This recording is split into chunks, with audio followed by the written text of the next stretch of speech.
What's on that? Yep. You know what they say though? Was not was. Open the door, get on the floor.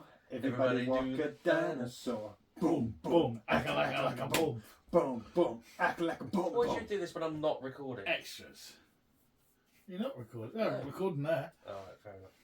This is the stuff, the bonus stuff you tune into YouTube to see. Oh, Diet Coke. The taste of a new generation. Right. Refreshing, clear. Dave is deaf and Wally is blind.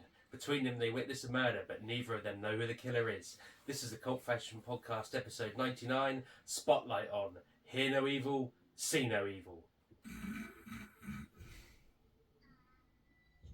See no evil, hear no evil. It's the other way round.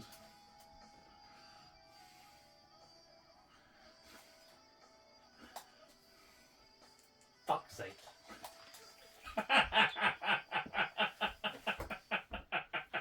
What's wrong? Well, I watched See No Evil, Hear No Evil. I don't know about you. I didn't watch Hear No Evil, See No Evil. Oh, you're getting it this week on YouTube. Big up to the YouTube viewers. This is what you don't get when you hear it live on the podcast. How do they know? Because Maybe they should listen on the podcast too. Two. Yeah, balance it out. Which do you prefer? Good point, Paul. Tell them, Paul. Listen and watch. Thanks. See No Evil, Hear No Evil. Speak and spell. I've got them all. Learn and lunch. What a horrible fucking idea that is. Oh, Learn yeah. and lunch. Let's set up a lunch and learn session. Yeah. No! Fuck No, off! I'm having my lunch. What's a lunch and learn? Oh, it was a It's thing. to get It's you not to so much work. a thing now, I don't think. Oh. But To get you to work when you're not supposed to be working on Yeah. your lunch break. Mofos. Yeah, exactly. That's why they never did any. sound coming out. Have I got a hashtag all these now? Learn and lunch. Only on YouTube. All the people listening on the apps haven't even got any of this. No, this will all be gone. Well, maybe some of it will make the outtakes. Might be the again. outtakes. Yeah. Well, no, because not recording. I don't know, we're not recording this bit, but some of the... It doesn't matter, can we just get on with this It's nonsense? recording for them. The diehards. Right.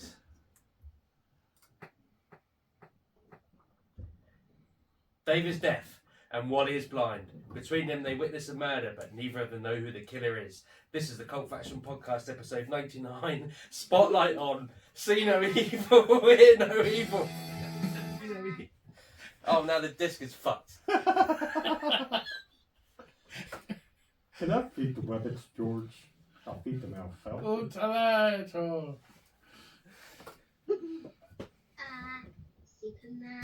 Oh, he's just leaving it in. He can't be asked to do it again. I'll fix it in the edit.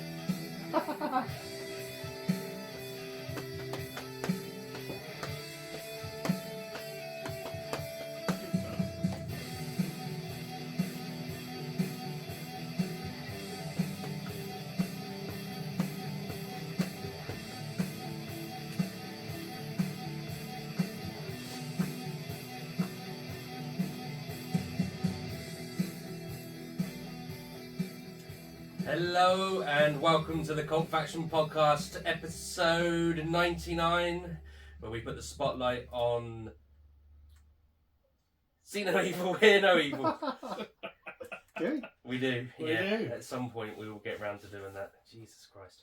I am your host, Damien Hicks, and as ever I am joined by... Brett Summers. And... Paul Hawkins. Yes. So let's crack on, shall we? Yeah, let's do this thing. It's taken us long enough to get to this point. Oh, it so has. So, So if you're just listening, go and check out the YouTube video Yeah. for all the fun bits you missed. the 15 minutes you don't get on this podcast. Okay, Not for young ears. definitely not. What we've been up to? What's been going down in Groovetown? Let's get this nonsense over with, and then we can get on with the movie. He's not messing around much this week. No, is he? so I've been working, went to London on Monday, sort of big city bright lights. All right, Craig David. And then, just spent the day in a meeting room, then came home. What you doing Tuesday? took her for a drink. No, Stop. and then Stop. It didn't. It must have stopped again. We didn't even notice. why is it doing that? Because I don't know. Again, more bonus content for you YouTubers out there. You might have to cut some of this out for them. Yeah. They might turn off by this point. And it's a big hello to all you YouTubers out there.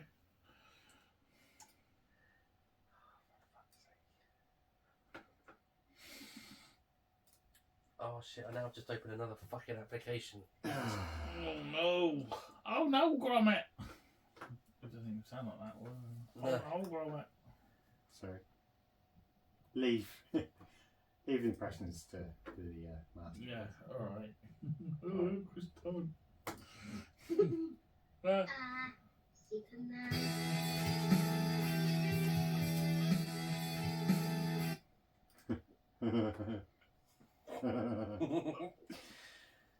It looks. Oh no, we've gone in the ears. It's going to sound really weird. I don't mean it to sound bad, but it looks a lot more vibrant when it's flooded. You know, like all the greenery sticks out. Where we've just seen all the pictures of it all being bombed, it looked all sort of desolate and deserty. But now there's like they're flooded, you can see all the trees and all the. Yeah, it's Right, I'm weird. going again. Okay, Yay! cut that bit out.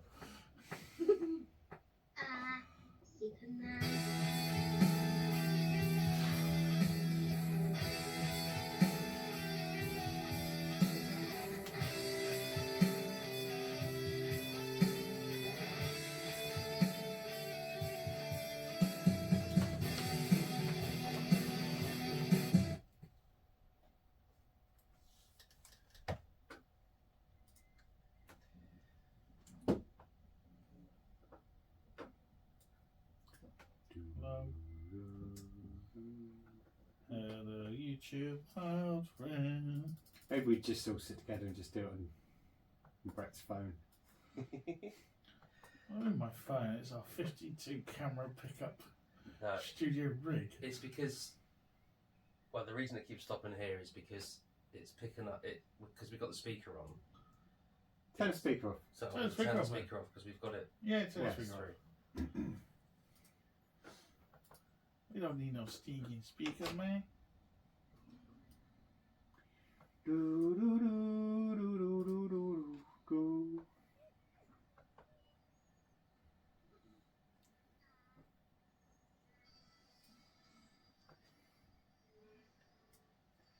Kind of lost the mojo now. I'll bring you back up.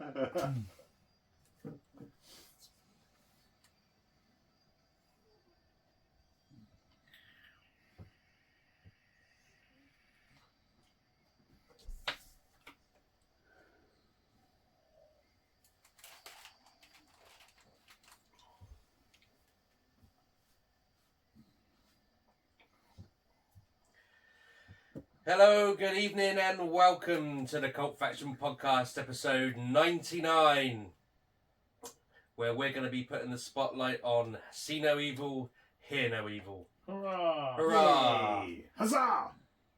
So, I am your host, Damien Hicks, and as ever, I am joined by that person over there, Brett Summers! and that person over there. Here's Paul Hawkins. Cool. So, we've had a few technical issues, but I think we're over it now. Tune in on YouTube to So see if us. our voices sound a little flat and we feel like we're repeating ourselves, it's because we are.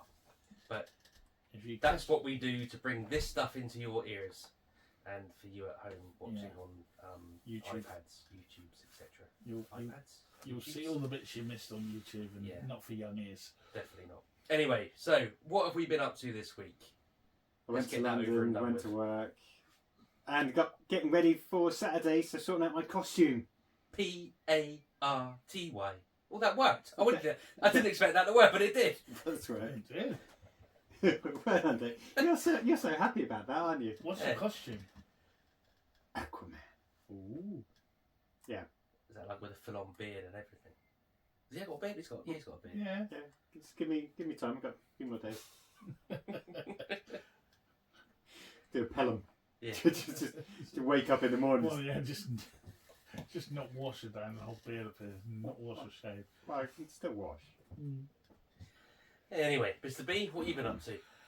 But I've enjoyed the week known as half term. Oh yeah, right. Some of it. It was we went to the beach, I saw that. Yeah, Leap Beach. you were getting out and about and everything. Yeah, I took pictures and stuff, and we went to the Southampton. I don't know the technical name for it. The Southampton really old graveyard by the Common. Okay. It's Yeah, got it like does have a a name. name, It's right, like yeah. the Southampton. Graveyard. Yeah, Nice, but nice for a it's date. got a big name. Wow.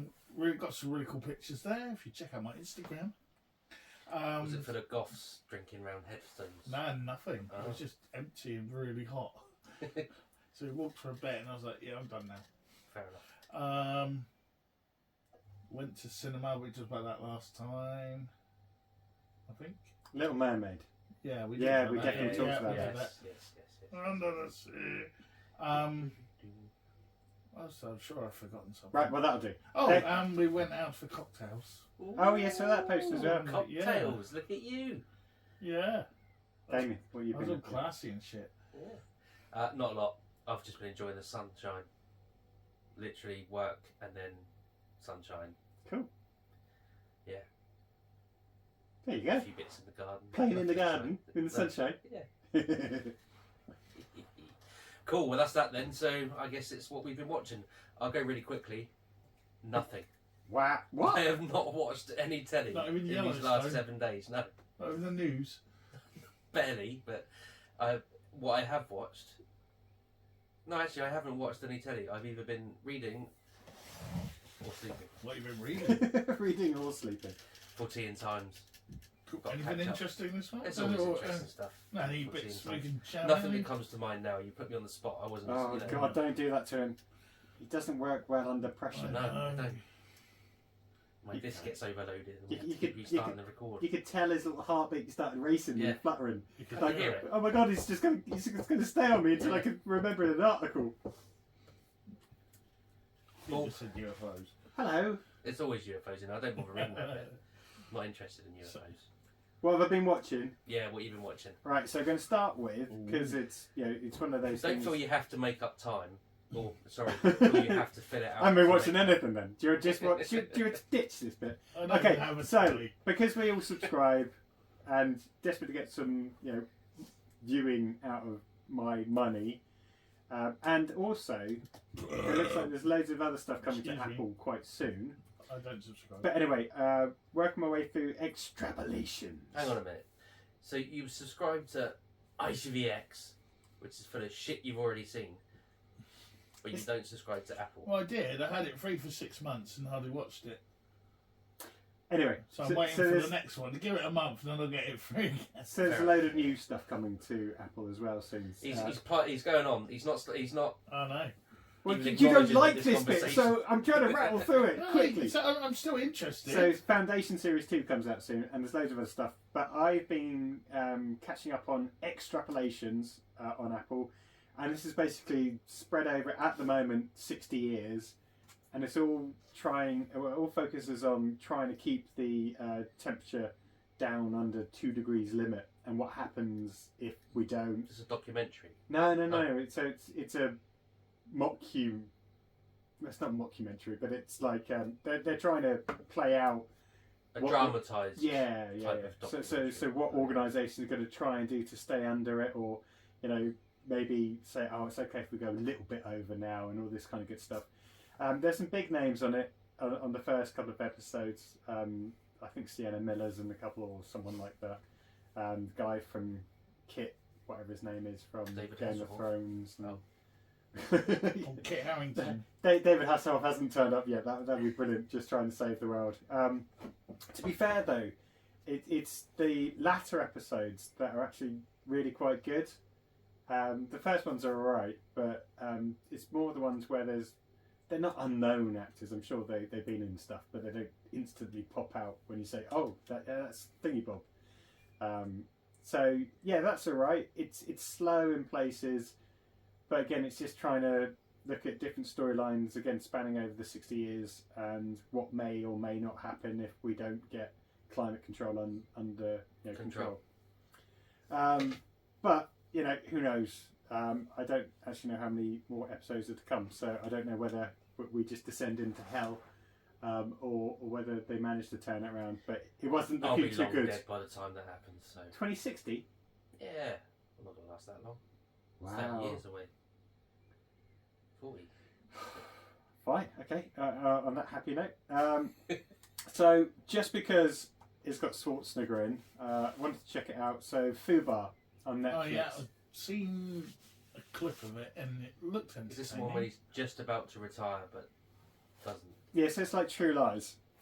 Imagine True Lies, but him 25 years later, split up with Jamie Lee Curtis, and yeah, he's a secret agent, retiring. Lo and behold, he's got a family life, but he's doing all these jobs on the side. His daughter hates him because he's always been away.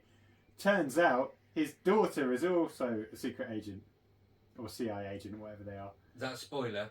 No, it's literally within the first few minutes. Oh, okay. And I think it's on the trailer as well. It's okay. It's nothing that's going to shake the Netflix streaming services up. It was just nice to see Schwarzenegger back doing a Schwarzenegger role, As opposed to filling potholes. yeah, actually making some money as opposed to breaking the law for no reason because they didn't need it to be filled in. But as I said, it's nothing to go out of your way to watch. Two more things that I want to talk about: The Infernal Machine, Guy Pearce on Sky Movies. It's free. It's not going to be everyone's cup of tea. It's not action packed. It's not all out thriller. It starts off feeling a bit more like something on BBC One, a bit riskier, or one of those drama things on a Friday. But it's really good. It's just a bit different. So it's about an author that wrote a book called The Infernal Machine. Somebody read it, went a bit schizo, killed a lot of people. So he basically gave it all up and retired to the middle of nowhere. And then out of the blue, he keeps getting these letters from a struggling writer that can't get a muse and wants his help. It's got writer's block. Yeah. Anyway, this descends into him getting really pissed off and saying, look, just don't contact me, get on with your own book, I've got my own life. But there are some twists and turns that I can't speak about because, no, I don't do spoilers. But it's okay, it's worth a watch. And Guy Pearce, for some reason, he plays a English actor. It's not based on a true story, unless you don't think it is. But they've given him like a northern accent, as opposed to just making him an Australian writer. Is it to differentiate him from Mike from Neighbours? Well, he does it really well, and he's got a haircut that's all kind of like long and greasy. But it just, I was watching it thinking, why didn't you just make him? It doesn't add anything to. Just make him an Australian actor, a writer rather. It would have been a lot easier for him, but maybe he wanted to, test his talents. Yeah. Well, there was a point where he was in conversations of actors who should win an Oscar, weren't there? He got up there at one point with like LA Confidential and Priscilla, Queen of the Desert, and all that, and he was like he was in those conversations, and it was that period when Australian actors were it. Yeah, and then he was back in The Neighbours again for the last few episodes. Although it's coming back. But as I said, he actually does a good job in this one. But if you fancy something a bit different, go off and watch that. However, the main event of my watching over the last week, John Wick 4. Oh, no spoilers. I'm only one in. Okay. So, is it good? So I think it's the best out of the four. Oh, okay. So I like the first one. I think 2 was alright. 3 kind of lost its way. 4, yeah. I think it is my favourite. I bought it, so I can always rewatch it. Oh, cool. But yeah, no, really good. Everything you expect from a John Wick film. Loads of kung fu, loads of guns, loads of shooting, loads of death. All done in his slick little way. with a little bit of comedy thrown in every now and again as well. So Brett, keep on trucking, go through 2, 3, and 4's waiting for you. 2's on my box, but I probably won't get to it till the 6-week holiday. So you've got 2 in your box? On my Skybox. So that's and hopefully by the 6 weeks holidays 3 will be out, if 4's out now. And then I'll find 4. So yeah, it's all good. What an interesting little story. Yeah. So you've done 1, Yeah. you're gonna do 2, and maybe then you're gonna go on to 3, and then you'll do 4. I mean, that's a good way to watch them. I reckon so. Yeah. Yeah. I wouldn't go to 4 then back to 3 or 2 because that would we're just going be down silly. a path here that's familiar from last week. We had a mailbox. We had a mailbox about this. Can we get to that mailbox actually? I don't have the mailbox open. I do have the mailbox open. It's in your email as well now, Mr. Summers. If you would like Well, do you want me to read it out, Brett? Yeah, from a concerned listener. So, as you all know, listeners, we do have a mailbox. So, if people do want to, write to us in the electronic form, then it's cultfactionpodcast@mail.com. So we perused the inbox, and one that particularly stood out, apart from all the junk mail, obviously, was a letter from a concerned reader. Concerned listener or viewer. Could have been viewer, but in this case, listener. So let me read it out. Good evening. Should be very this at night, eh? After listening intently to last week's show, I would like to draw your attention to a serious matter I think should be brought to your attention. The dynamic between the 3 of you is normally fantastic, but this week, 2 of you fell short of what I have come to expect. The 2 of you were picking on the cute furry one, and I implore you to stop this. I'm surprised he wasn't in tears. You shut him down more times than Netflix does when it brings a new series out. I think his name is Brett, but I like to call him the Bear. Oh, maybe it's from a male listener. The Bear of Cult Faction. He might burp a lot, but this does not detract from his grace. Touche. I shall look forward to hearing Friday's podcast and hope you both apologise for your behaviour and that he finds it within his big fuzzy heart to forgive you. He's amazing and cool. He's simply a 10 out of 10, and I wish I was one of his t-shirts. Love from an avid and sane listener. Okay, well, Apologise, it sounds like bitches. there's an apology due, so Yeah, you upset the people. I apologise. Yeah. You just make sure you carry on, continue to talk into that microphone, and we will no longer have any problems. I will. We don't bear it. I too would like to apologise to the big fuzzy bear. I would try to listen, and I would try to give you a voice. And remember that you're a human being too, that has a right to speak. Yeah. Free the fuzzy bear. Hashtag be kind. Yes. Well, thanks for Bear essentials. bringing that to our attention. Obviously, we are a caring bunch here. It's all in jest. Well, can we just carry on then? Yeah. So. Oh, shut up, Summers, you big twat. Cool. Right. What have I been watching? Yeah, what's he been No watching? one really cares, but go for it. It's been a kind of weird week for watching really, because where I've been out and about so much, I haven't had a chance to watch a lot. I did catch some Family Guys I hadn't seen. There seems to be loads of new ones that I haven't caught up on. That Millions was quite of them, aren't there? enjoyable. I do like Family Guy. I Every now and again when I watch it. Yeah. If I flick over and it's on, I'll watch Well, it. I sort of flicked over. I haven't seen this one. Then there was another one after it. I realised there's probably about 2 or 3 seasons I haven't seen now. So that's something to fill the time up at like 20 minutes a hit.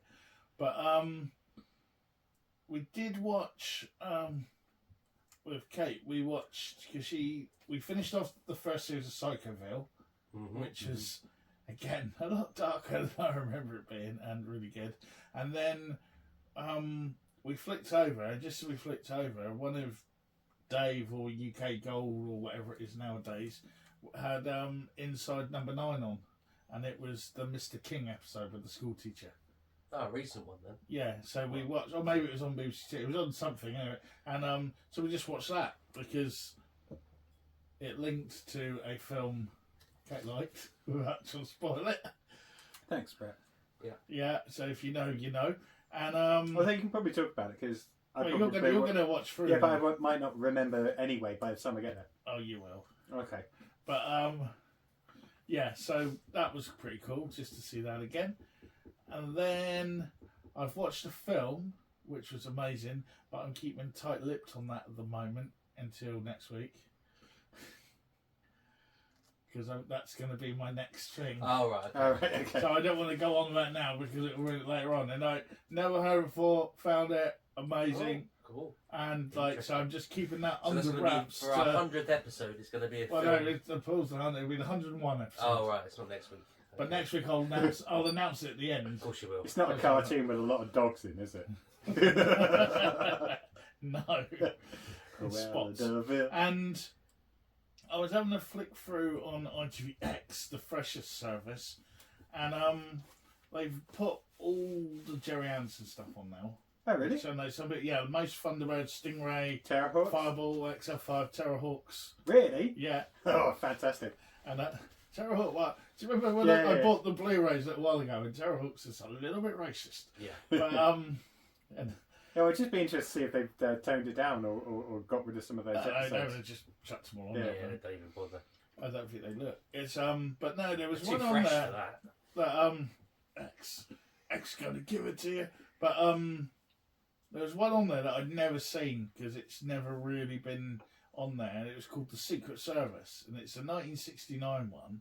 And the reason I always wonder what it was like because it's got Stanley Unwin in it as Father Stanley Unwin, who was the guy on Ogden's Nut Cornflake, no, the Small Faces album, and he did all the Unwinese in the middle where he just talked complete random, where he just sort of made up words. If And it was The one rubbish, that I'd goes probably up turn it off. Hurdy-gurdy, but... yeah, that guy, yeah. Yeah, but yeah. Yeah, and all that sort of stuff. Oh, And, him. That somehow passes entertainment in the 60s. Yeah, exactly, yeah. It's Unwinese, it was named. Even as a kid, he was still going. Yeah. Yeah. He made a career out of talking shit, literally.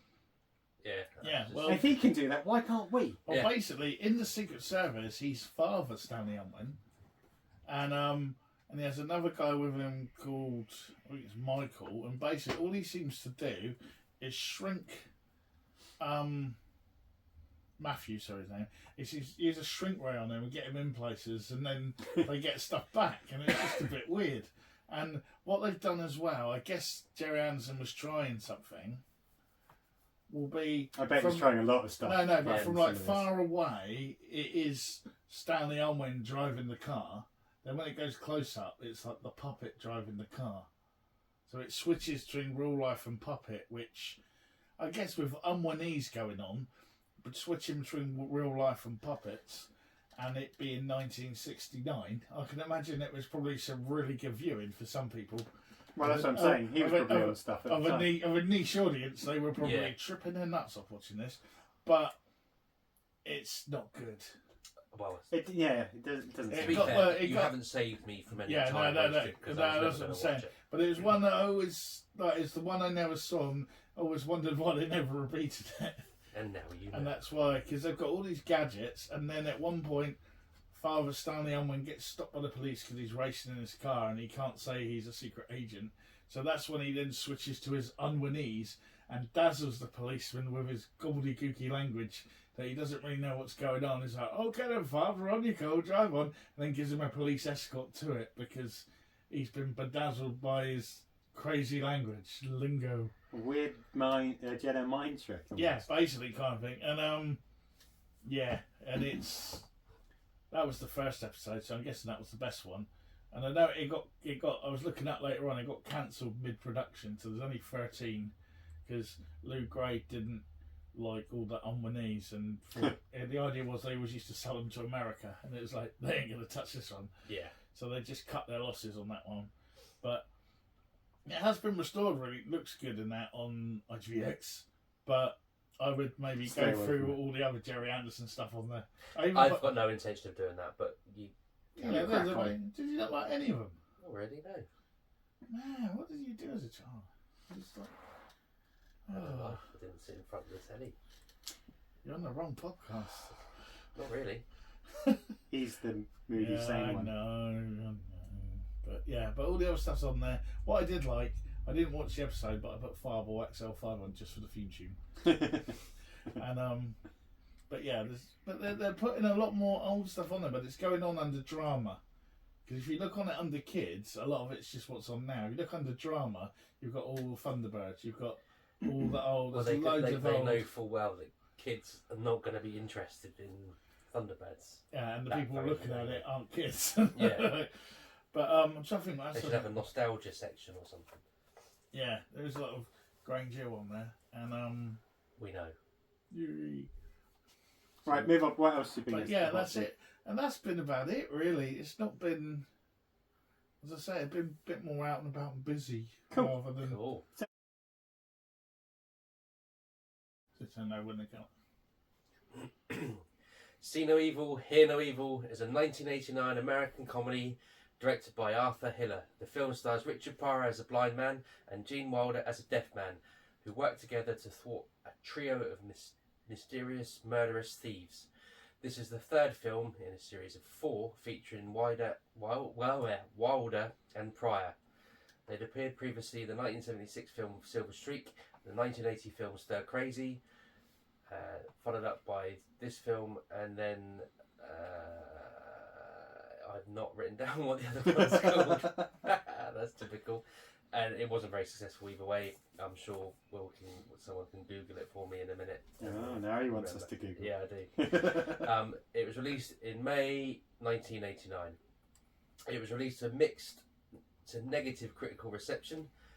It was the comic duo's last financially successful film as a screen couple. Their next film together, I've never written it down, 1991's Another You was a box office flop as well as a critical one, and it proved to be their last collaboration. So there we have it. That was a spotlight on. Join us next week for... Okay, so cast, we've got Richard Pryor as Wallace, Wally Carew, Gene Wilder as Dave Lyons, Joan Severance as Eve, Kevin Spacey as Kurgo, Alan North as Captain. Right. Can we just Kevin Spacey and whatever was on his face as there we go? Yeah. Can we have like a big? Yeah, I did read. cyst He had it all removed, didn't he? Yeah. I was just like, it scared me. Yeah, I was trying to work out if it was something to do with the plot, but it's not. Yeah. It's a genuine cyst. Alan North as Captain Emil Braddock, Anthony Zerbe as Sutherland, and Kirsten Childs as Adele Carew, Wally's sister.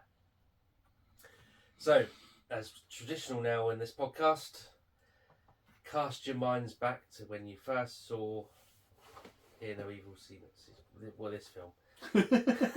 See no See no evil, evil, hear no evil.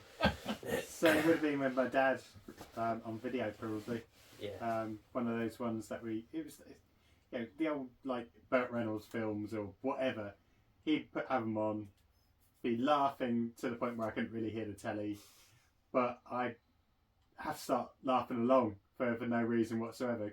And then there was like a vicious cycle of us both laughing until one of us couldn't breathe. And I think this is still, up there at that time where, just watching Dad in tears of laughter. Same here. We got it out from showed in video. Yeah, it would have been then. We had a recorded from ITV copy of Stir Crazy, and obviously saw those two on the front cover and was like, well, we all love Stir Crazy. We watch it at least once a month. So this has got to be good. So, and the same as sat down, me, my dad, my brother, pissing ourselves laughing at it. Mr. Summers? Yeah, Silver Streak, Stir Crazy were amazing, and then I remember this coming out, and I remember everyone laughing and going along watching it, and my dad and granddad and all that, my uncles all loving it, and I was kind of sat there thinking, I like the other ones, but it was, I mean, we'll get into that, but yeah, it was more, I can remember, like, can we watch Silver Streak or Stir Crazy again? No, I'll watch this one, it's the new one, it's like, But yeah, kind of like that artist when they're new out, they brought out a new album, but you want to hear the greatest hits. Yeah. You know, that was my feeling on this one. That makes sense. Okay, let's run through the plot. Cool. Let's do starts that. with you, Paul. As the opening credits roll over scenes of New York City, the music score, composed by Stuart Copeland, is overlaid with a myriad of noises synonymous, thanks Dana, with a city that never sleeps. David Lyons is walking along the street. He looks up at the crossing sign which says "Don't walk," so he stops, oblivious to the delivery truck that is coming his way. After he realises there is a truck waiting for him to move, the driver calls him a stupid idiot. He yells profanities back at the driver. Wally is being led down into the subway by his sister Adele, Kirsten Childs. When he hears someone yelling curses, believing David is shouting at him, he responds in the same manner and starts throwing punches in the air. His sister asks him who is he yelling at and tries to steer him down the subway. Both Wally and David are oblivious to the situation. Yeah. I like it because it immediately sets out that it's not PG. Yeah. Although it probably was back then. Yeah, that's true. Yeah, it could have well been, to be fair. But They've probably gotten its sets the same. reached the limit of F-bombs. The classic misunderstandings and all that. And Stuart Copeland, fresh from the police, I think he'd done the Equalizer about this point as well. He was doing theme tunes everywhere. It had that very much. It could be Beverly Hills Cop type thing. It could be boom type thing going on, isn't it? It could be 48 Hours. It could be anything, you know. Yeah, Definitely. But it's good. It's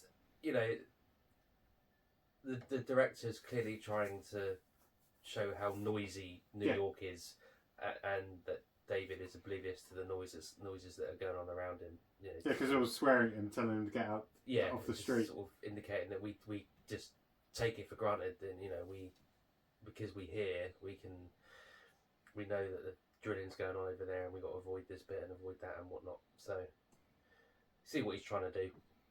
But I like it. It reminded me a bit of, which was Richard Pryor as well, the start of Superman 3. I was waiting for all the people walk around where someone hits someone who bumps into that person who does that, and then there ends up being like a huge pile up or something.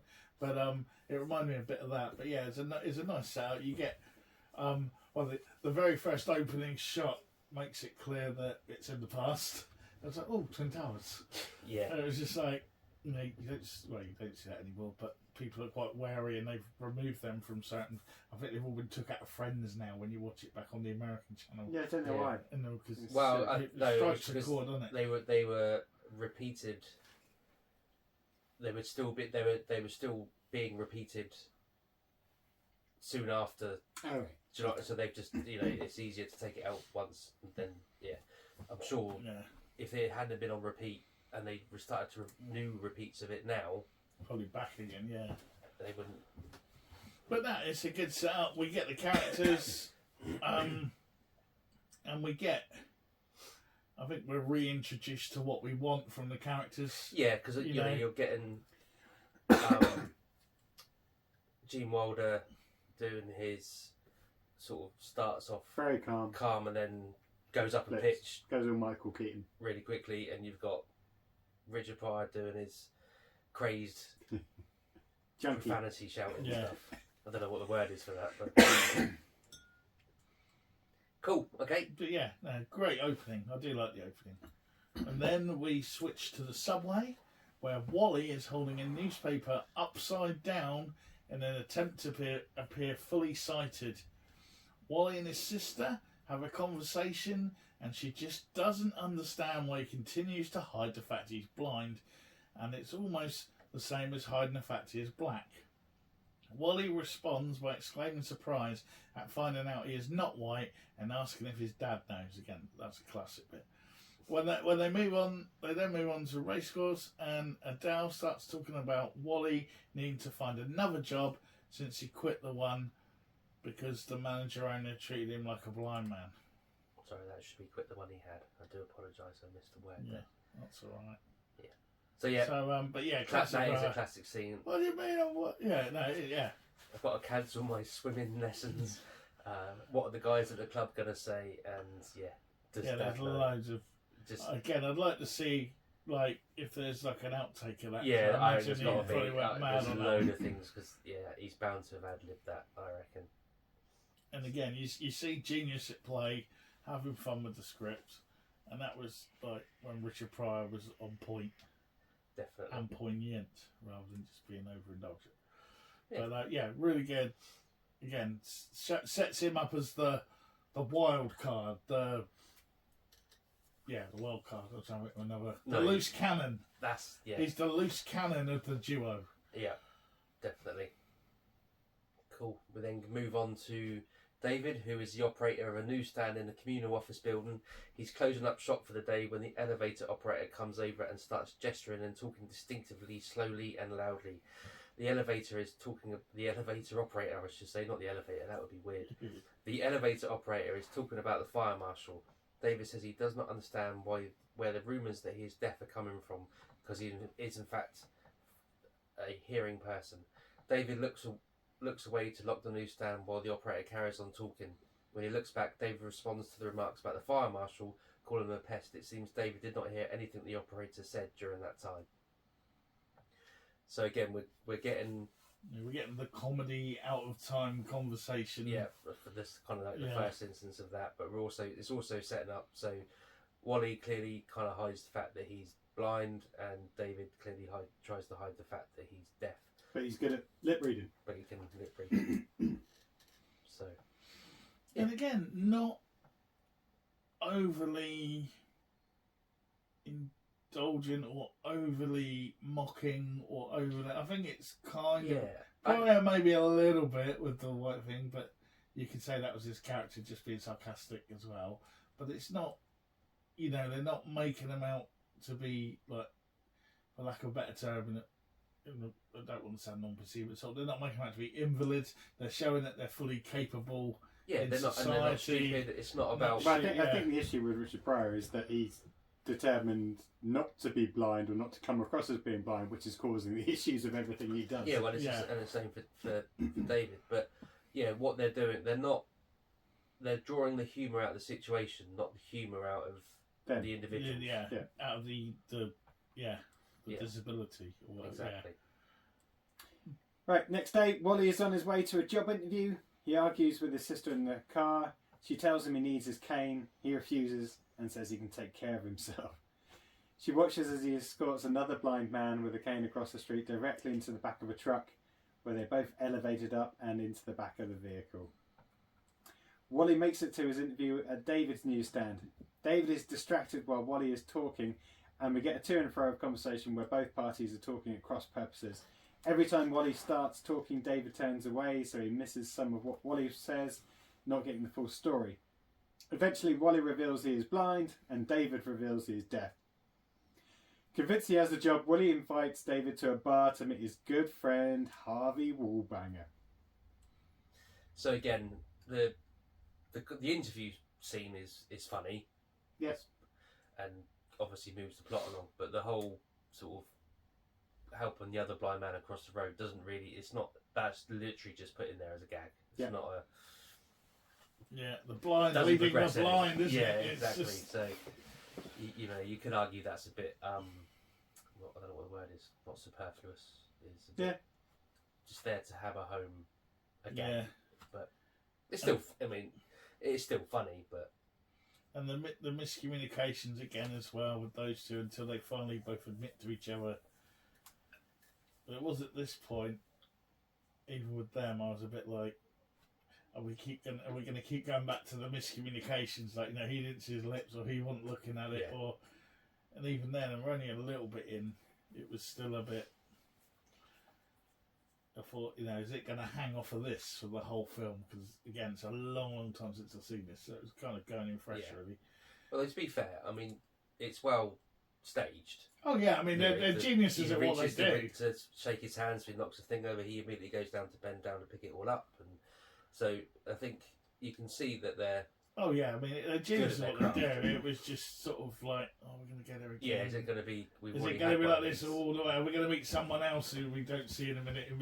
So it's what they done together. I was getting to worry that they kind of kept going back to the same kind of angle with how they were presenting things, maybe. Right, so then we get to the bar, and Wally is talking to two women while playing darts. And after David arrives, as they're making introductions, David has inadvertently stood on someone's coat. Obviously, he doesn't know. As this is an 80s movie set in a New York bar, that means that there's going to be a fight. And David Acting as his eyes helps Wally beat the guy up, annoying another patron at the bar. David also gets into a fight, but is still able to help Wally see for the most part. So then during the fight, Wally asks if he got the job, and David said it depends on how the fight turns out. So you get a nice little scene, some nice callbacks of like clock times for where to throw a punch. 1 o'clock, 11 o'clock. I chuckled a bit of this. Yeah. Yeah. And it was almost, at one point, it was almost like a sort of, it was controlling them from behind, and yeah, it was slapstick fun. I think the other thing is this is, they've literally just met, and this is them coming together working as a team. And it sounds cheesy, but after seeing them in the first, the other two films and remembering this, it's like they do work well, so well together. Definitely. Yeah. Yeah. Okay, so bruised and battered, Wally and David are sitting on a park bench eating ice cream. They tell stories related to their disabilities. It isn't said how Wally went blind, but he tells a story of feeling sorry for himself at the beach drinking some champagne. It was then that he decided to just live life to the fullest. David was a married actor. He didn't go deaf all at once. He caught scarlet fever in high school and lost his hearing gradually. He left his career when he started missing cues, and once he became completely deaf, his wife left him.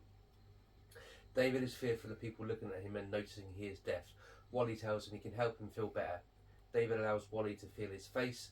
Wally says David is a good-looking guy, then mushes an ice cream cone onto David's hair. Wally asks how he feels, and he says he looks pretty ridiculous to him.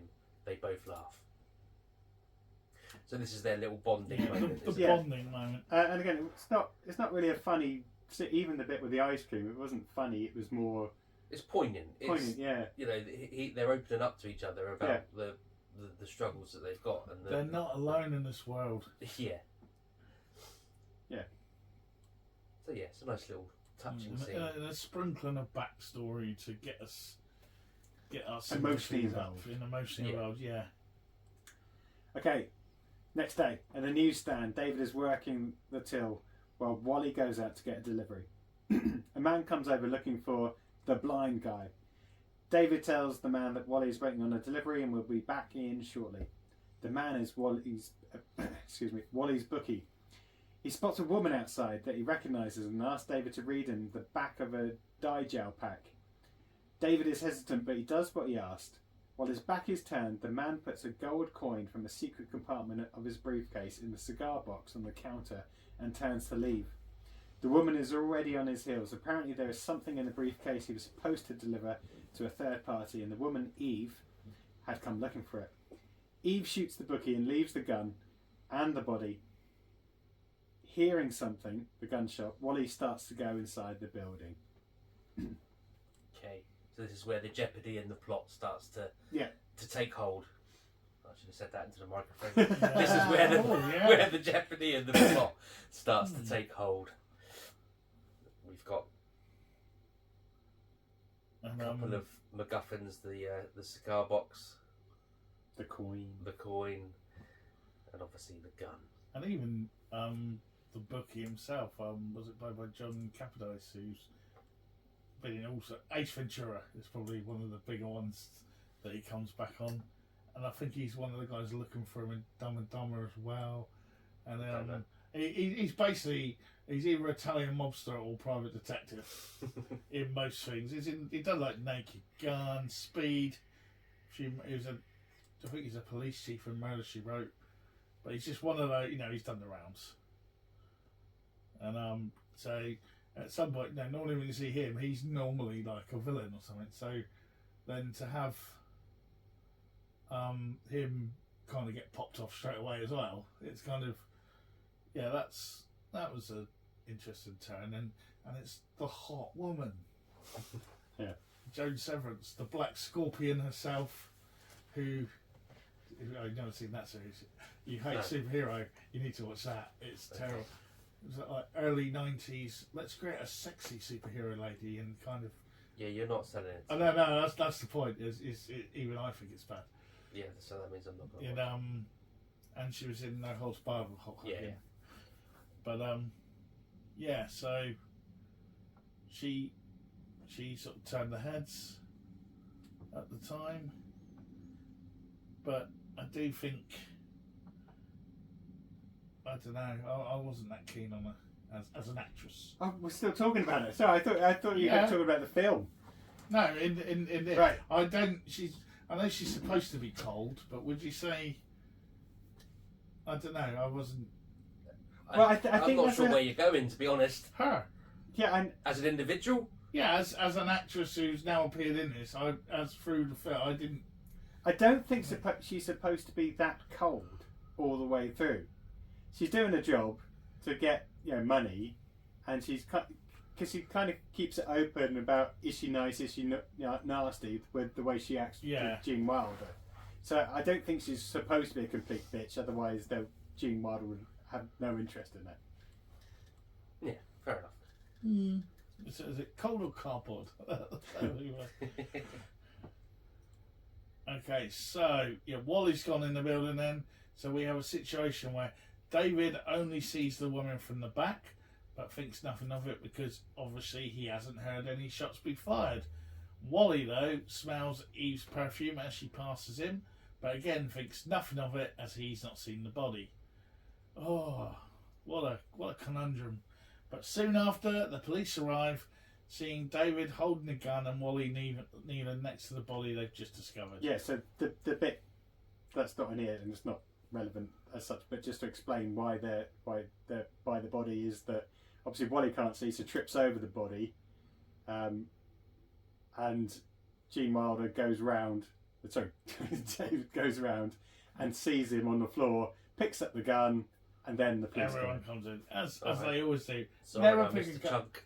Never pick a gun up. Never pick a gun up. Never picks. So the police arrest David and Wally.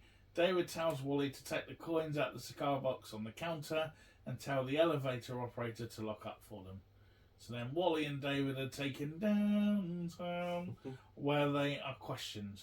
Captain Braddock, who's a no-nonsense kind of guy, has the commissioner crawling up his ass to get a result, so storms into the interview room to interrogate them, forgetting one is deaf and one is blind. David is so shocked to find out that Fozzie Wozzie was a woman, and they both openly mock the captain.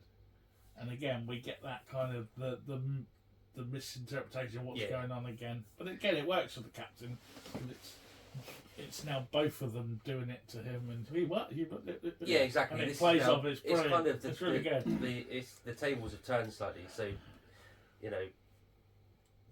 Wally is purposely ignoring the captain when he's talking because he's like, "Well, I can't see you, and you've not said you're actually engaging Talking to me, with yeah.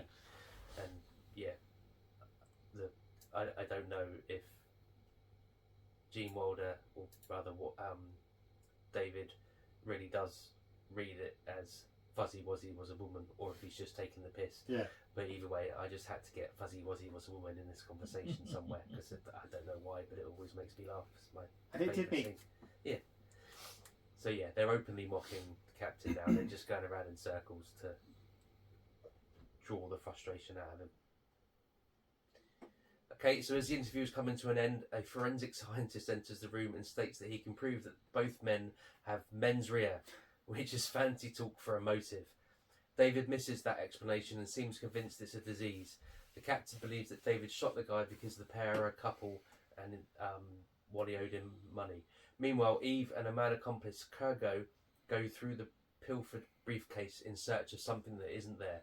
Wally and David are dragged off to their cells and onto the police photographer for their mugshots. They are then taken off for fingerprints. On the way, Wally's cuffs are removed so that he can find his way around. Police photographers don't pay that well, do they? No. She's got a second job. She works at the hotel later on. Does she? I didn't spot that. So it's like, and I checked it is, so later on she's at the hotel and she takes them to their room when they're pretending to be doctors. Oh, that's her, is it? Oh, yeah, I didn't clock that. She's done it's different roles, but it was just Yeah. really weird that they done that. But sorry, carry on. Oh, it's fine. So yeah, I think the whole mens rea thing again is just that they can do that almost callback to Stir Crazy, where in Stir Crazy you've got the bit where they go "oh she" and doing the Gene Wilder is doing his kind of panic attack in Stir Crazy. This is another way of getting that in there. because no one uses that. You know, even a forensic scientist walking in wouldn't say men's rear. I don't know if I giggled spelled at the that right. mugshot scene. Yeah. Definitely. Look at It's that, funny. and, yeah. Again, simple, but effective comedy. Yeah, and it's the same gag, but you know, it's But being not overdone it's in being that done scene. to Yeah. the photographer this time Yeah, instead yeah. of just the conversation between the two of them. So it does make for a good scene. Yeah, I like that.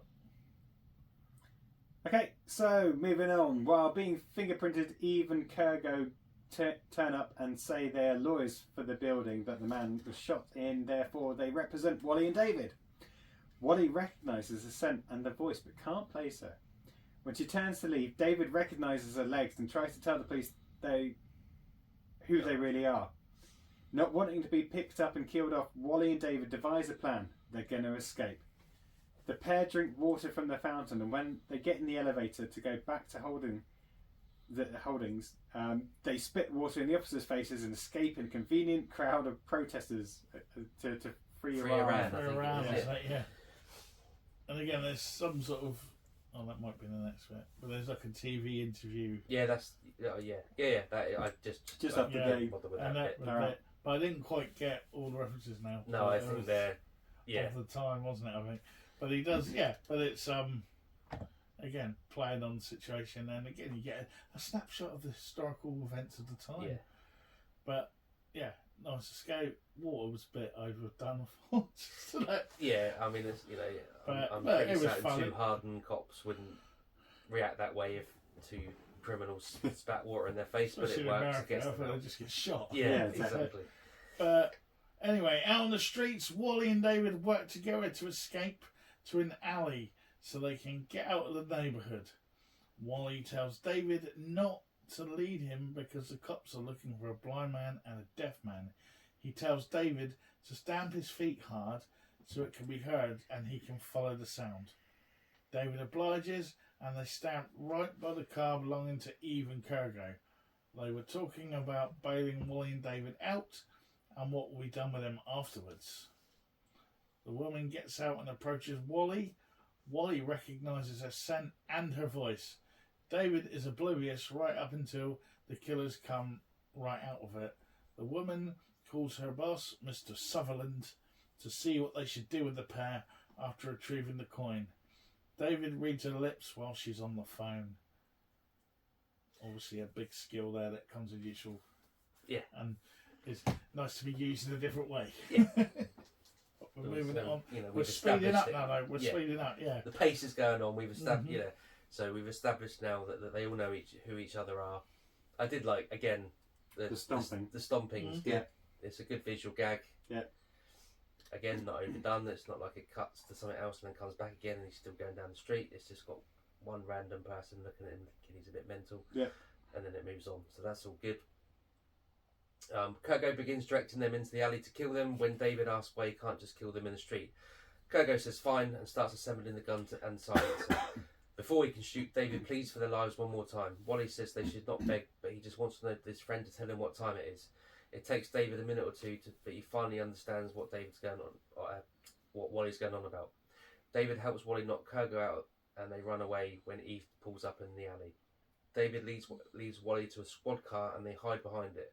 Wally, realising the car is still running, convinces David to get in. Since David is the one in handcuffs, I've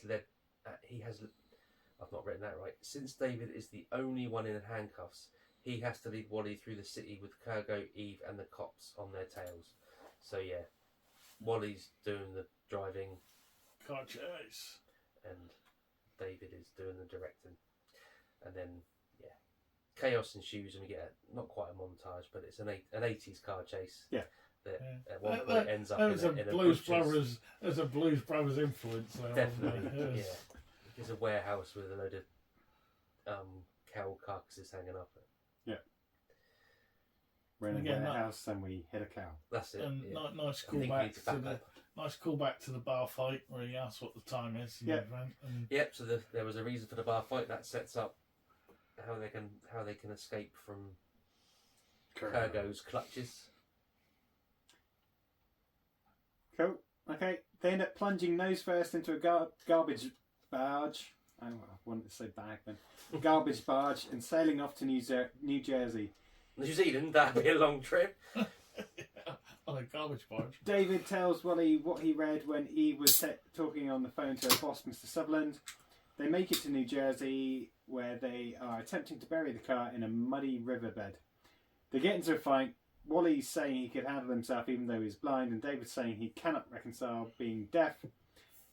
It is revealed that a drunk driver caused Wally's blindness. The fight boils over, and David leaves Wally in the mud to fend for himself. However, they eventually get back together. Wally calls his sister Adele and asks for money and a ride. He also tells her they're hiding out at a motel. Adele soon arrives at the motel, followed by the police, who surround the place. When they tell everyone to come out, everyone but the people in room 18 come out. When the police go in and find no one in the bathroom, and the bathroom window is open, the chief tells everyone to spread out and search the surrounding areas. After the coast is clear, Adele, David, and Wally take off in her car. Mm-hmm. Yeah, you get the row and the coming back together sort of bit, which always happens in these films, through the Planes, trains, automobiles, all that kind of stuff, and the bitterness. And There needs an argument to clear the air. Yeah. But I did find the reveal, the truck driver bit, just a little bit. Well, it played well because it was kind of that serious bit in the middle of the mayhem, and kind of that's something both of them do well. They can switch the mood a bit and then just switch it back again. Yeah, it's like an episode of Coronation Street. I was going Only Fools and Horses, where they did a comedy and the pathos all in one episode. And that's Sorry, Paul, were you going to say something? No, the only thing is we're again from the film we're getting the bumbling police officers of the 80s that were a million squad cards, but they can't be bothered to check the back of the hotel. Yeah, it's all around the front. It's like, come on, lads. I liked all the other people coming out of the hotel rooms. Yeah. She told me she was 18. That's another one that looks like some sort of drug deals going on. So I think I think that to me is where we'll get into this in a minute, but that's what lets this down a bit as a film. I think like that scene there, we needed more things like that and the other people. I think I was going to say that's why they played well in their other films. The other characters often bring more out of them, and you see them in different situations. I think that's where they were left alone too much, maybe. Yeah, but we'll see what that happens. makes sense. But we'll get more into that in a minute. So during the ride, they hatch another plan to find the evil Eve and the coin before she leaves the country. That's what David read. David believes she's meeting a person called Grace George, but Adele corrects them and states she likely said Great George, a resort hotel. They go to the resort and assume the identities of two doctors arriving for a convention and spy on Eve and Kurgo. David sees Kurgo place the coin in a bag. Adele smashes her car into Kurgo's car to lure him out of the room. Wally and David go into the room, and Wally is left to guard the door while David searches. Eve is in the shower with the bag in the bathroom on the counter. Carefully, David gets the bag and the coin.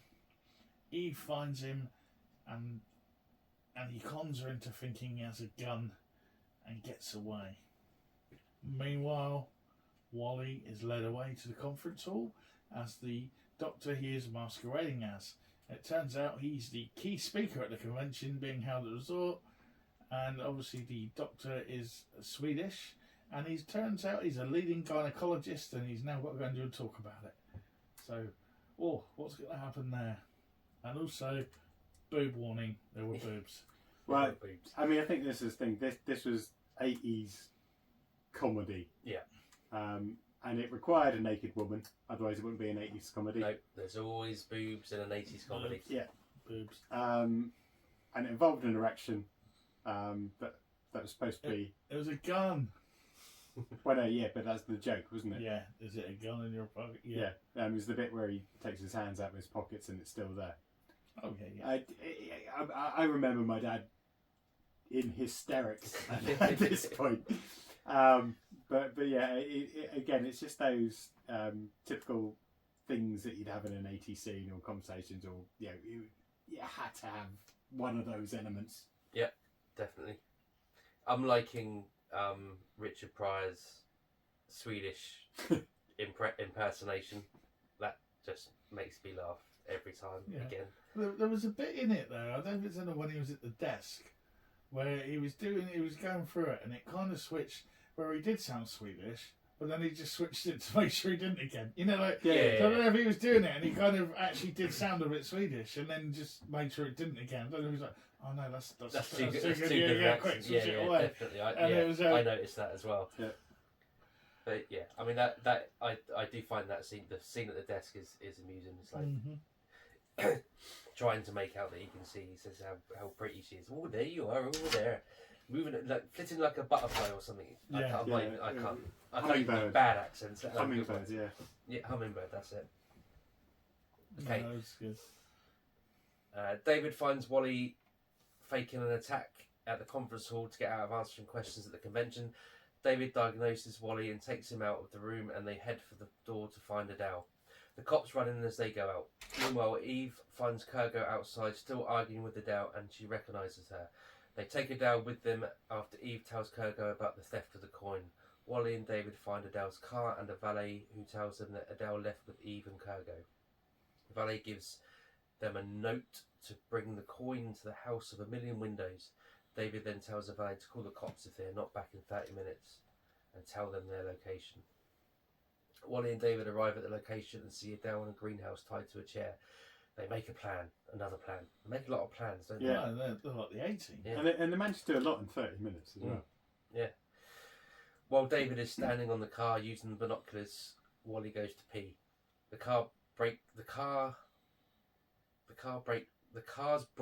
I should say. Yeah. I'm apologising to myself, I wrote this.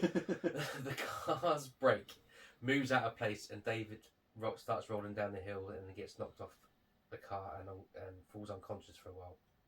Wally feels around, falling over a log, and then he finally trips over David. David eventually comes to, and Wally expresses remorse over getting his sister into danger along with David.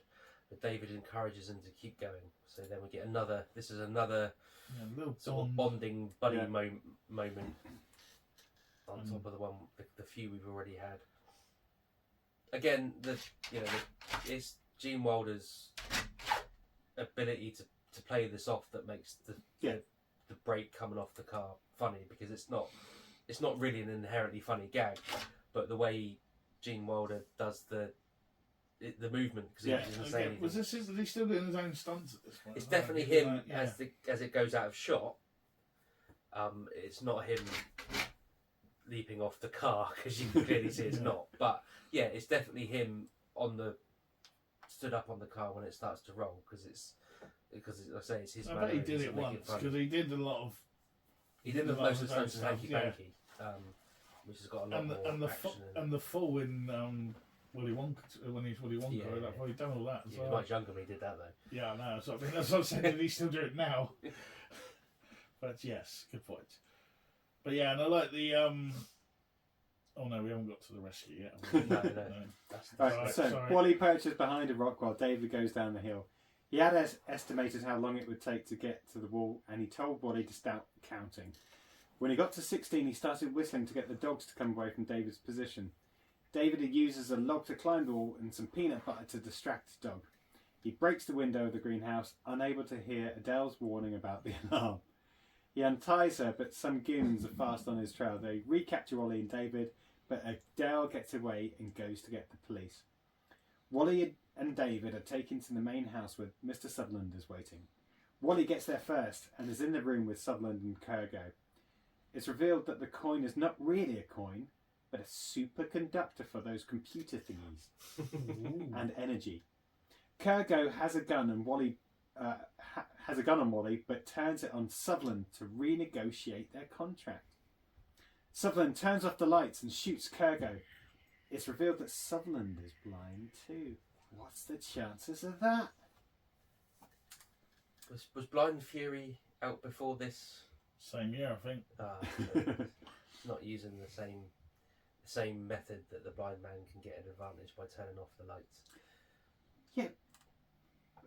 See, my issue was that is the gun was pointed directly at him, and he didn't move from the chair, from what I could see. No. So it was literally just the fact that the light was off that meant he had the upper hand. But it's like, I've already aimed it. It's not like he had to exactly. aim. So he could have just shot regardless, because it still would have taken him by surprise. Yeah, there was no advantage in turning the light on. Absolutely no need to turn off the light. And nice to see.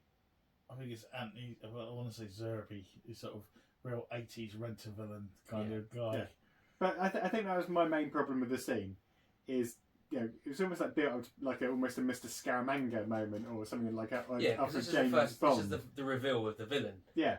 Because it's always been his back. You know, whenever you've seen him, he's been in the back of a car, and you've got the cameras behind him. Dr. Claus shit going on, wasn't there? Yeah. But So again, like, if there was like a trapdoor or whatever, and they all fell down into pitch black, or they're in a darkened room from the get go, without being able to find him, then I kind of get it. But he literally just turned off the light. Yeah. It'd have been better if the villain had been the lift operator or something. You know, because they kept it so secretive throughout the film. But alas, I was thinking too much.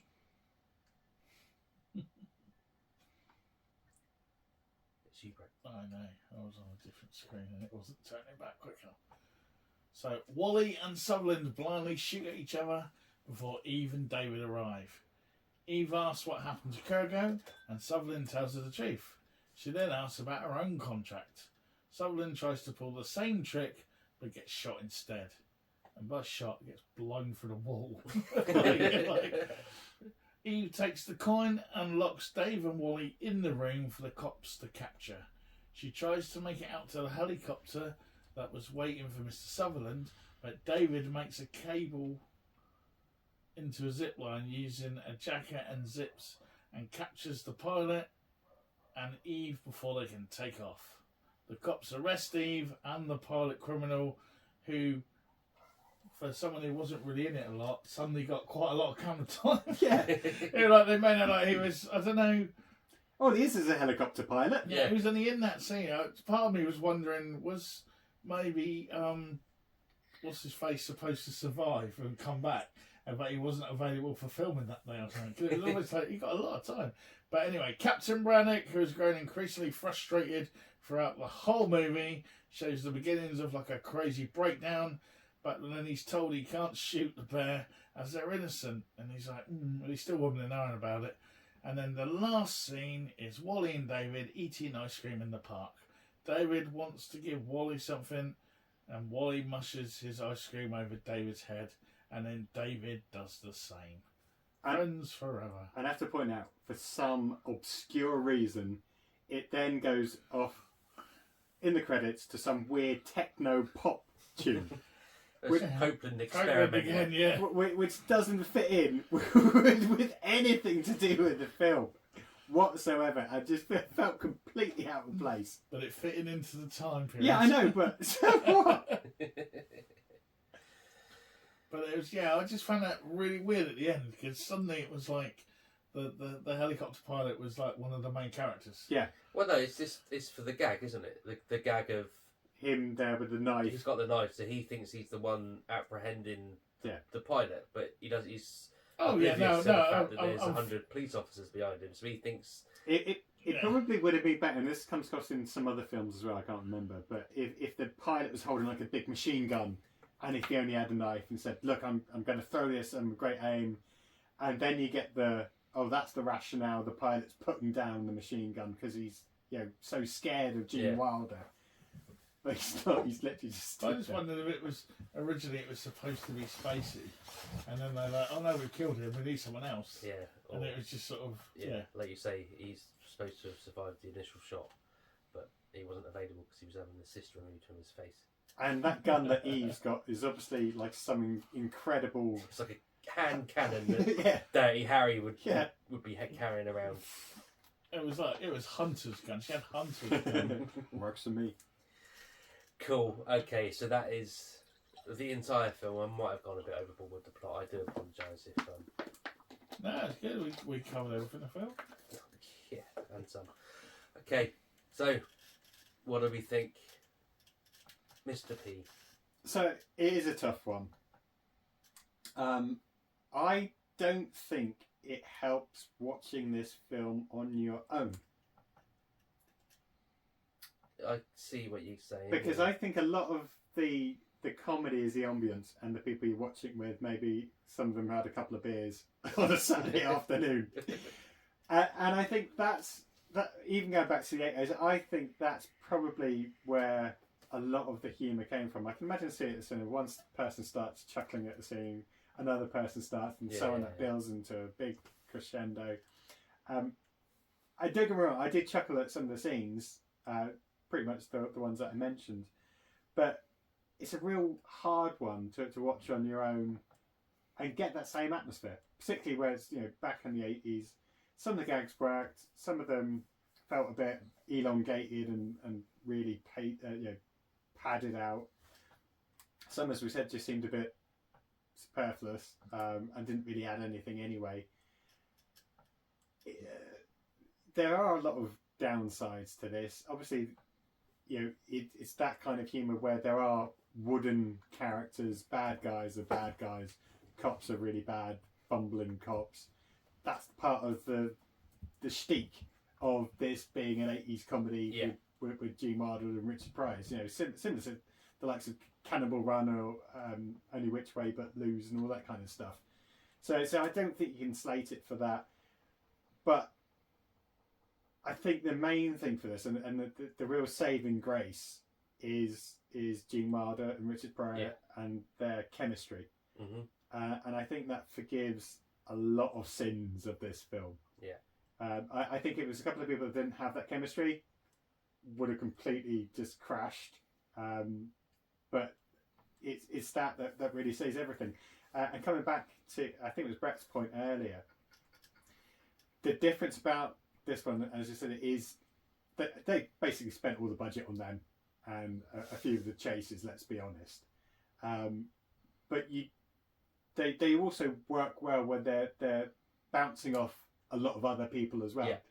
That they've got enough power and presence that they hold up well in a crowd. They still shine, but where it's the two of them together, you're getting just those two playing off each other with very similar routines, very similar takes on some very similar jokes, and as we mentioned, the different gags. There's a few gags that are just hammered home. Throughout the whole film. And I think it's a shame. They're funnier when there's other players in the scene. You're 100%. Yeah, like right with the photographer. Yeah, it worked. With the police chief, it worked. Yeah. So it's mildly amusing when he's doing the interview, but it's far funnier when it's other people being done to. I think that's the issue of this film. Is it's so much on the title, and the fact that one's blind and one's can't hear, that almost loses all of the other comedy that they could have brought to a film, and that they're so good in it. And I might have gone a bit deep there, but no, but no, I think you're right. That's my take on it. And I think as well, although they did do one after this, which again, 1991, Another You, which I don't think I've even I've seen. not seen that. I genuinely thought this was their last. Well, I always thought it was free, so I will have to dig that out. If it's whatever it is, but we're at that. Comedy's just about to change now, as well in film. You think this was 89, so you're pretty much on. Bill and Ted have just come out. Yeah. Wayne's World's just coming out. I'm trying to think what else would have been around. But this would be one for the dads, and pretty much probably why we all watched it in the first place, because it was following on from those two other films. But as I said, this felt more like it would have been a sketch as part of like an early Saturday Night Live. No, not even Saturday Night Live, but that kind of Saturday night. Yeah, well, this is what I was my take on it is that it's a series of very good sketches. Yeah. sewn together into a movie. Yeah. And as you said, Paul, if anyone other than those two were playing the leads, I don't think it would have worked. The chemistry that these guys had together makes it just elevates it above a screwball comedy, which is what this pretty much is, because the plot's paper thin. Yeah, but that's fine. It's forgiven for that. And it seemed like it was absolutely written for them with all the different characterizations, as we said. Well, I mean, Gene Wilder gets a writing credit. In fact, there's a shed load of writers on it. Normally, that puts me right off a film. When the credits open and you see written by 7 different people, you think, well. He demanded, I'm sure he wanted it rewritten because he didn't want it to mock the death. He refused it like 3 times or something until he was convinced by saying, well, you can write it as well. And then, so obviously, maybe he took some stuff out that he thought was cruel, because it's not a cruel film. I don't think it's. We've said it already, but I don't necessarily think it's mocking either anyone who's blind or deaf. It's making fun of the situation, not the individual. It's still got a few complaints apparently, and was not condemned. That's not the right word, but not condoned. Whatever the word is, there were some associations that didn't take to it, but. Overall, I firmly think it's not taking the piss at all. I think it's, as I say, it's laughing at the situation, not the. But I think it's. I mean, what makes it special now, looking back as well, is that this is your Twilight's last gleaming of these two, really, isn't it? It's I don't think either of them, because the next film, That Another You, just looking at it, was the last thing Wilder ever done on the big screen. Yeah. I don't think Pryor was long after that either. No, because he got Parkinson's, didn't he? Yeah, so and he started to take a step back. And and it is, you've got that thing. I think it's like I said earlier on, like with the band thing. It's like watching your favourite band, and it's good. You want to see the greatest hits, and these are good, but the voice ain't quite there anymore. The guitar playing's not quite there anymore, and it's when just, you've got. It's a shame. Stir Crazy and Silver Streak to compare it to. Yeah. Exactly. It's yeah. not. It's not in the same league, but as an individual film, if you weren't tainted, isn't the right word. If you weren't expecting. Yeah, expectation would have been a big thing on this. Exactly. Yeah, easy. No, yeah, you're right. And again, it's one of it suffers because of their past work, like you say. It's what makes it. The bits we're moaning about or not like is because it was so amazing when they've done it in other things. Yeah, so exactly. They've made a rod for their own backs. Yeah, exactly. Definitely. From their excellent work previously.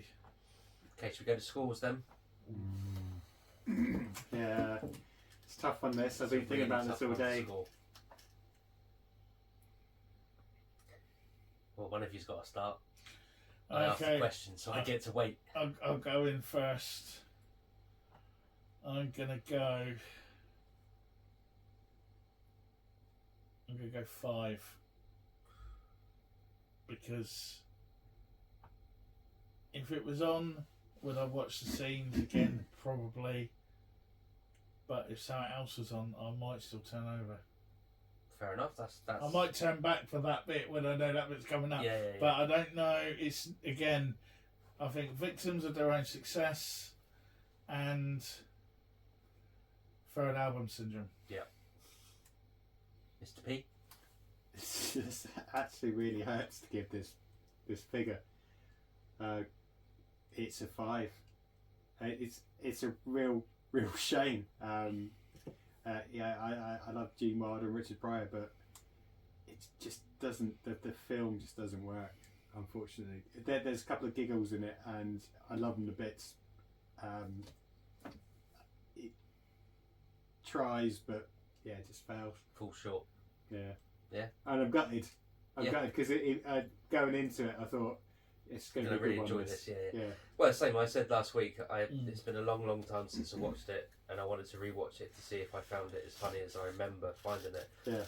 And the answer is no. It would be interesting though to put my theory to the test. Not with this one, but something like that, and watch it all together with a few beers. Just because I think that would make a difference. Like a horror film, it's spookier if it's at night time and everything's turned off. Oh yeah. Completely different if you watched it in your living room in the summer holiday. Yeah. Although some of them are still. Just on a side note, sorry to butt in before your final verdict.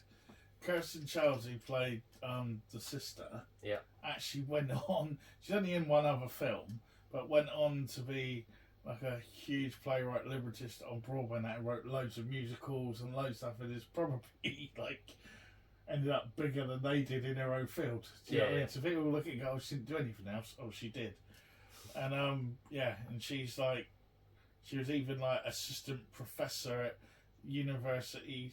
New York University School of the Arts, and so she was like the woman on Fame with the stick, you know. She went full on. She was like, you know, and she's written all this stuff. So yeah, fair play to her. So she done alright out of it. Cool. But yes, the final verdict. My final verdict is it's 5 as well, and it really hurts. I've got a lot of love for this film, but I have to look at it in context of Silver Streak and Stir Crazy, and if I'm, you know. Stir Crazy I've watched at least once in the last couple of years, and I know that I would rate that higher. So this has to be, by definition, lower. Mm-hmm. So it's a 5. So overall it scores. We all said 5, didn't we?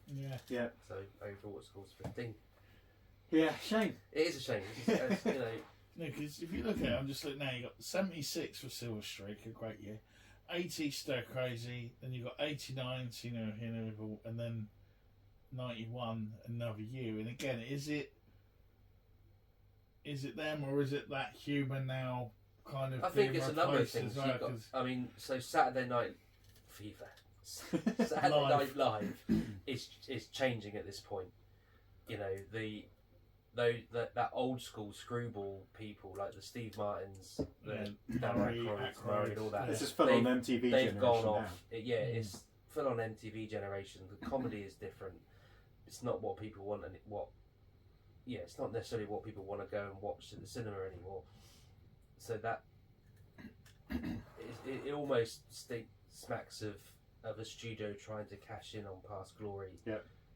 You know. I think that, you know, I did read it and I haven't written it down here, but there was a number of actors considered for each role before, so it's not like it was necessary. It probably took a rewrite when they did get Pryor and Wilder in it, but it wasn't originally written for them. So maybe it suffers a bit where it's, you know, they've put some bits in because it's Gene Wilder and Richard Pryor, and taken some stuff out, and then it makes it a little bit of a mishmash of writing styles. So yeah, there we have it then. 15. Bit deflated now. Yeah, it's a shame, isn't it? I almost feel like I wish I hadn't watched it and just watch the clips every now and again when they pop up on your Twitter feed or your. But saying that, it cost 18 million to make and took 46.9 million at the box office. Yeah, it wasn't a failure by any stretch of the imagination. It done well at the box office. It got negative critical reviews, but again, it's probably, their reviews are probably also based on the comedy of the time and the fact that it doesn't, you know, hold a candle to the previous 2 films that they made together. So yeah, should we start the shutdown procedure? Unless we've got anything else you want to say. Activate, I guess. Activate the shutdown procedure. So there we are. That was the spotlight on that film. What have we just been watching? See No Evil, Hear No Evil. And it is now time to turn the spotlight on a different film, and apparently it's your choice this week, Paul. Which is a good job you mentioned that, because I would have gone to you, Mr. Summers. So.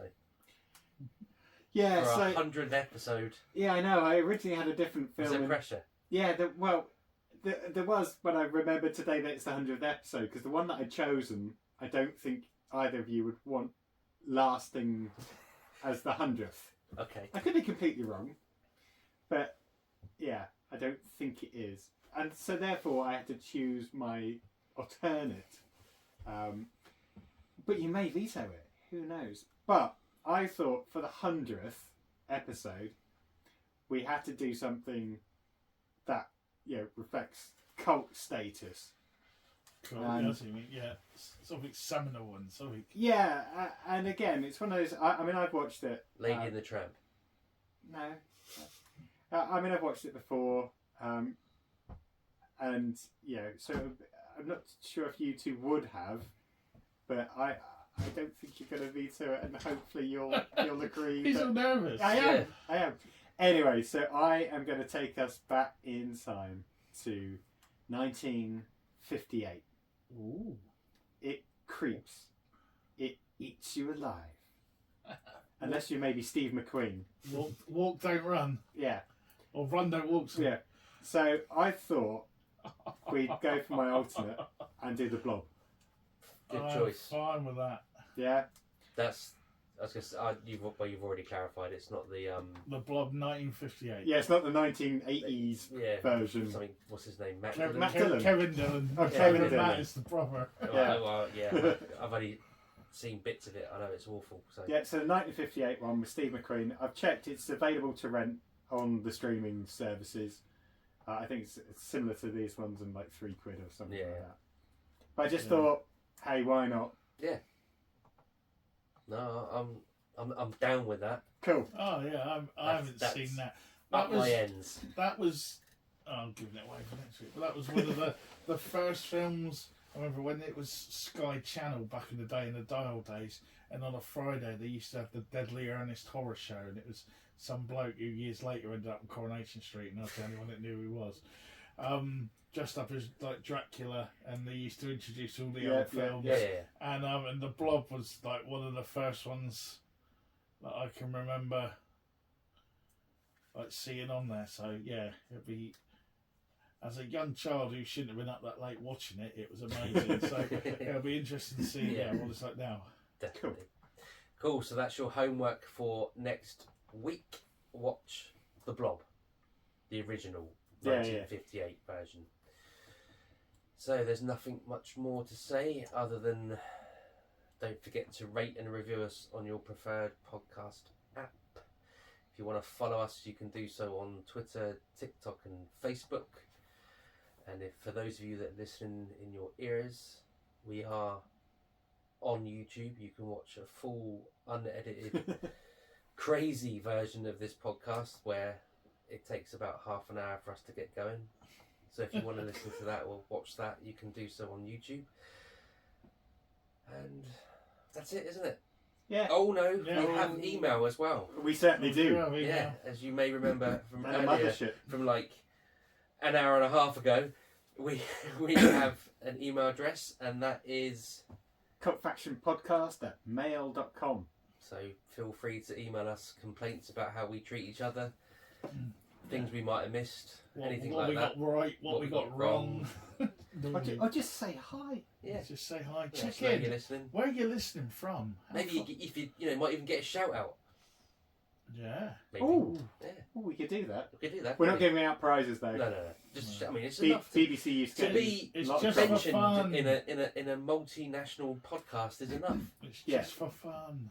If you want to see more news, reviews, and opinion pieces, I know you're going to say that. You want to see more news? just send. Are we doing that now? Send more nudes. No. OnlyFans, whatever it is. If you want to see Only more, nudes. can I get on with this, please? Oh, yeah, you can see us. I've got to only edit this, and I've got things to be getting on with. Oh. If you want to see more news, reviews, opinion pieces, trailers, anything else that gets put up on our website, that website is cultfaction.com, the mothership of our existence. And in the meantime, I've been your host for this evening, Damien Hicks, and I've been joined by Brett Summers. And Paul Hawkins. Goodbye. Who said that?